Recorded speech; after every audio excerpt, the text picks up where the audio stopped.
Now I gotta ride or die.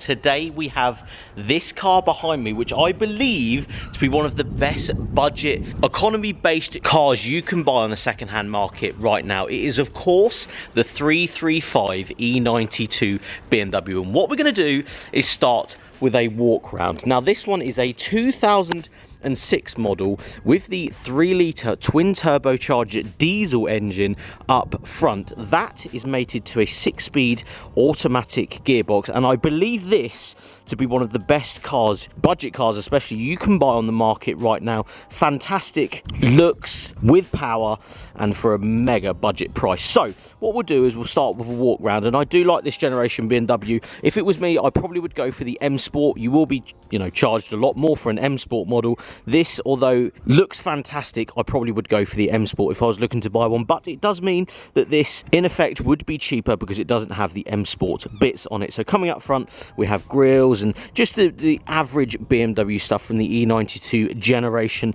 This one does have the projector headlights with the lovely angel eyes as well. This one actually has aftermarket wheels on it, big set of 19s, sort of look like the M4 wheels that you would get on the newer generation M4s. This being a coupe as well, very cool looks coming round to the back. Twin exhaust systems or tailpipes on this 335 at the rear end, and this one is completely standard. No remaps, no exhaust, no air filters, no nothing on this. So it's a very good one to actually grab today to show you guys, because it means that this is readily available on the market right now. Pricing wise, I always try and have a look around before I actually grab these cars, and a higher mileage one, you know, with some good service history will run you into about £6,000 to £10,000. Very vague pricing, but it all depends what you actually want on one of these, whether you want it to be a base model 335 or you want it to have all the bells and whistles, M Sport packs and white and all that sort of business. Starting at around say £6,000 for a good mileage one. Yes, you can get one a lot cheaper, but I think if you're going in at £6,000, this is a fantastic car to buy. Now I'd say probably one of the best bits about this car is this engine. It is the 3-litre twin turbo sequential turbo engine that comes in these 335s. Now we're going to really enjoy this down some B roads in a minute, but it's the same sort of engine that you get in the 535s. They do it in the X6 and the X5s and so on and so forth. So I think this engine itself is tried and tested, especially in this platform. It's a fantastic shaped and sized car to have such a powerful engine inside. So power wise, you're looking at about 280 plus brake horsepower from the factory and about 420 foot-pounds or just over. Now this one again completely standard, and I've actually just driven it here and I'm so shocked at how fast and how quiet this thing is, considering it does have 142,000 miles on it. But again, this is a reality channel, so this is the sort of car you're going to be picking up for a budget price. So that is probably one of the best bits about this car. And as we shut the bonnet, the second best bit I think is the looks more than anything. Although we've just had a little walk around, it looks so contemporary. They look still new in my opinion.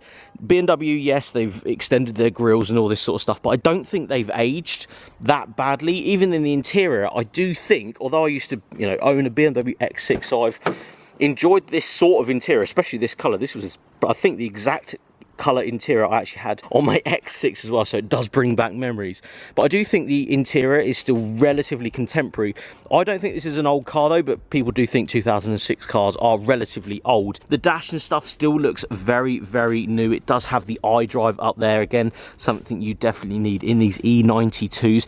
It is the 6-speed automatic with, if I jump in for you guys, it has this weird configuration. My X6 had this as well, where it's the thumb down for downshifts and then you can paddle up both sides. So The rear is actually up and the thumb is down.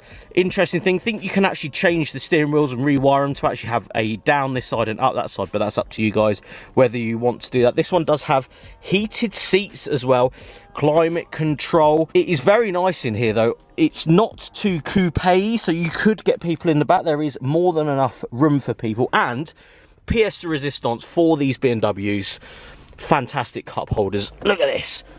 How cool is that? And just shut them away when you don't need them. So yeah, for 142,000 miles, I don't think this one is in that bad condition. The bolsters seem to be in very good condition. So if you're looking for age-related marks on a, you know, 140,000 mile version, this is probably up there with one of the best ones that you're going to find. All the seats are electric in this as well. So you've got electric adjustability up, down. You've actually got memory settings down there. So for luxury, if we jump in the car and actually start it up, and we will shut the door. Oh yeah, it gives you your seatbelt. How cool is that? The thing to point out about these E92 coupes is the pillarless doors. Looks so good. So if you were to buy the convertible, say the hard top convertible, all the windows down, no pillars, very, very cool. Boot space wise, if you're that fussed, very, very deep boot on these. Because of the coupe looks, you can get a lot more space here, which is very good. So huge boot on these E92s. And yeah, I think as an all-round package, if you're actually willing to buy one of these, you will not be disappointed. The power gains you can get from these with just a single remap is insane. I can't quote figures, but if you have a look at stage 1 remaps, you're looking at well over 300 horsepower on one of these, and I think it's over 500 foot-pound of torque. So very, very interesting car, budget car, coupe, luxury. It basically has everything, and it does like 37 mpg around town. Insane. But what we're going to do is we're going to get out, we're going to enjoy this thing, see what it's really like on the road, take it down some B roads, go and enjoy it.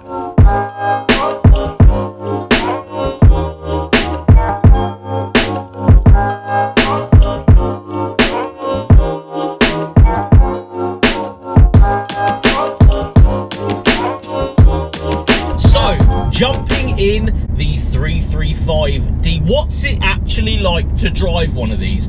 Well, this one has 142,000 miles on it. So if you're looking to buy one of these and you want to spend sort of, I'd say £6 grand, you're going to be getting yourself into one with a little bit of a higher mileage, but I genuinely don't think that makes a lot of difference when it comes to these 335s. I think, yes, if you were a 335i, you've got to look out for, you know, turbo actuators going, and I don't know if it's the same for this engine. That is something that you would have to look up, but I know these engines are incredibly strong and incredibly good at longevity. This is sort of the same engine that you would find in the 535s, and they do them in the X6s, X5s, and so on. So they are tried and tested, this engine. So this one being completely standard, I think it would go forever, if I'm quite honest. The max torque actually comes in at 1,750 RPM, so very, very low in the rev range, but these do, remind yourself, these do only rev out to around 5,000 RPM. But this means that the pickup is incredibly quick on these. So if we use, I'll get onto the gearbox and the auto thumb thing in a minute, but second gear,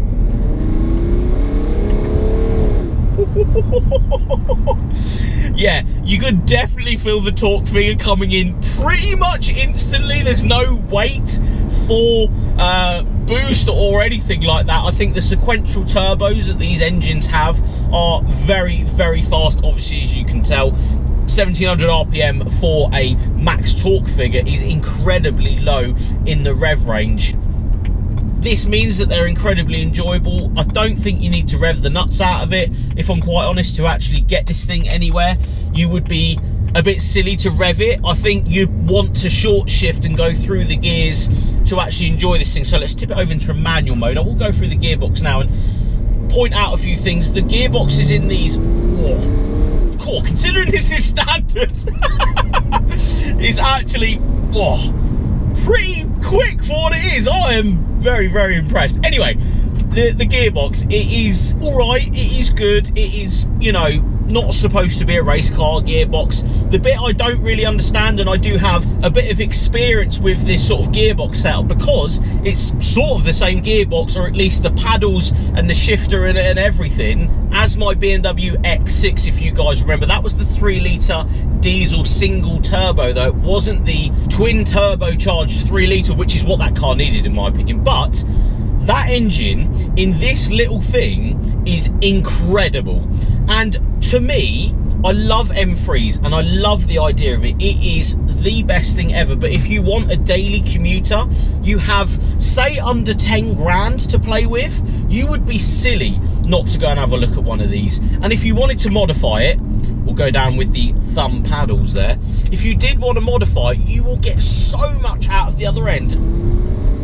Considering from the factory, they are incredibly versatile. You could really enjoy this thing on the motorway silently, cruising around in complete comfort, because in my opinion, BMWs of this generation are incredibly comfortable. You will retain, you know, mid-40s on a run, and around town you'll be getting around, you know, mid-30s. I think this one was saying it is producing 31 mpg, even though I'm B-road bashing it and enjoying it.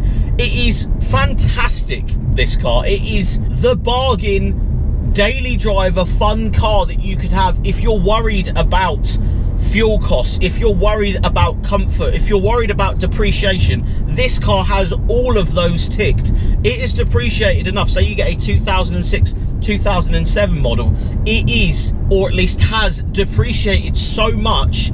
I think these were around £33,000 new, and you can buy one for argument's sake £6 grand for a good mileage, good spec one.